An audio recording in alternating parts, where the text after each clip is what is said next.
అండి ఈరోజు వీడియోలో అయితే ఎంతో టేస్టీగా ఉండే బగారా రైస్ అయితే చూద్దామండి.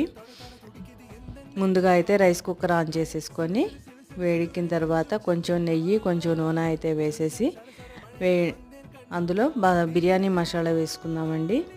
బిర్యానీ ఆకు, దాల్చిన చెక్క, లవంగం, యాలుకలు, షాజీరా, అనాస్ పువ్వు అయితే వేసి వేగిన తర్వాత ముందే కట్ చేసి పెట్టుకున్న పచ్చిమిర్చి, ఉల్లిపాయలు అయితే వేసి కొంచెం వేగిన తర్వాత అందులోనే అల్లం వెల్లుల్లి పేస్ట్ కూడా వేసి పచ్చివాసన పోయేంత వరకు వేయించుకుందాం.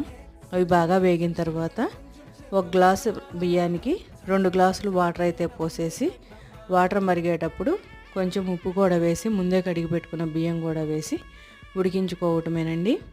ఇలా సగం ఉడికిన తర్వాత అయితే కొంచెం కట్ చేసి పెట్టుకున్న కొత్తిమీర, పుదీనా అయితే వేసి మళ్ళీ మూత పెట్టేస్తే ఎంతో పొడి పొడిగా వచ్చే బగారా రైస్ అయితే రెడీ అవుతుంది.